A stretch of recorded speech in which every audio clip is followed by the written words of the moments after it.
mean, what's a coach? What's a consultant? What's a mentor?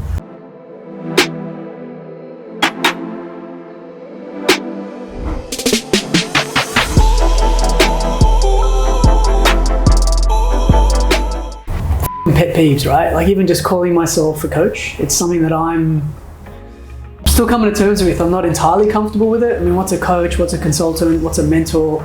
The thing that really irks me though, and it's probably a symptom of my industry right now, is there's a lot of people who wake up one day, just watch a couple of YouTube videos, do a seminar, call themselves a coach. I mean, there's enough bad salespeople out there that probably give a bad rap to that. And you know, I'm still coming to terms with calling myself a coach, which is why I say I'm a business coach and consultant, and I'm very hands-on. But there are some pretty big differences between, you know, someone that's going to teach you something and basically read a book or a couple of notes from a YouTube video that they've watched, which is good because that transfers a whole bunch of knowledge fairly quickly. But they can't read the play. They can read you the book, but they can't read you the play ahead of time. And as a coach, you're reading ahead of time. And you know, when I look at the best ways to think about a coach and describe one is, you know, think about some of the best sporting coaches. Not all of them used to be players on the field. You know, even some of the gymnastic coaches in the Olympics, they don't look like gymnasts at all, right? They've probably never been on one of those gymnastic bars, full stop. So being a coach sometimes is just about knowing a little bit extra than somebody else. It's about being able to solve the problem faster and better than somebody else. And it's about being able to add a lot more value than you're going to consume than somebody else. And that somebody else is usually your client. And we lose sight of that. So for me, coaching is not being a guru. I don't need to be the world-renowned guru, but I just need to be able to serve you in some small way that's going to be in your best interest. It's going to be faster, better, and cheaper than if you had done it yourself. So that's the call for me as to what a good coach is. You need to know the person you're dealing with, be able to solve their problems, do it in a very efficient manner that gives them more value than you're consuming.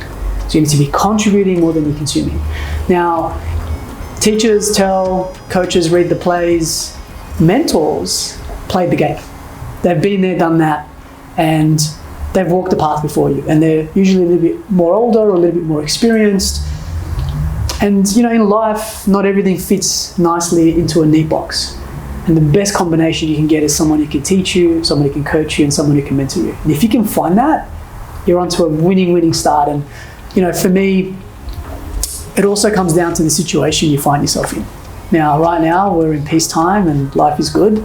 And I'm going to have a conversation with you. But if this building was on fire, we're not going to be having this conversation.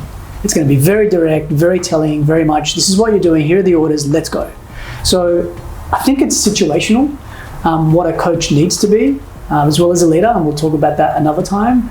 But I also feel like you need to find somebody that has, I guess, the best of all worlds, who could teach you, who could advise and coach you, and they can show you the way because they've walked it. And if you find that, I think you're onto something special. Now, you know, like anything in business and in life, whether it's relationships or, you know, starting your own team and your own business, when you form that connection with somebody, their skills are very important, absolutely. So you want to make sure they've got the right skills to solve your problem. But what's more important is the synergy. And what I'm talking about here is like the vibe. What's the connection? What's the energy? What's the dynamic? Because coaching is actually a relational business. If we don't get on, it's not going to work, no matter whether I'm Tony Robbins or whoever I might be, the world's best business guru.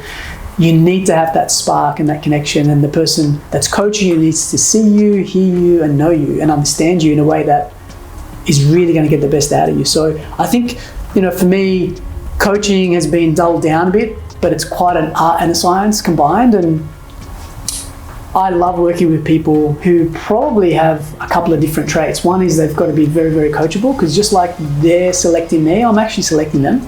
So they've got to be coachable. I'm not looking for a wrestle and a fight and let's beat our chest and see who's got the right answer. You've come to me for a reason, and all I want to do is save our energy to the problem and not debate the person. You're fine as you are, but I need you to be open to changing to be the best version you can be. So I think, you know, when I look for someone who I want to coach, or that approaches me, which is usually the way it happens, they've got to be coachable. I mean, that's the way you've been doing business and life has got you to this point, and the outputs are resolved the input.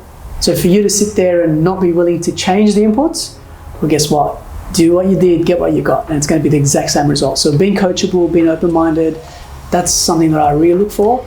The other thing I look for is, someone who is ready to take action. Like, we mentally masturbate a lot in our own heads. We just go around in circles and think about things, but execution is probably the key, and that's where the real gold is.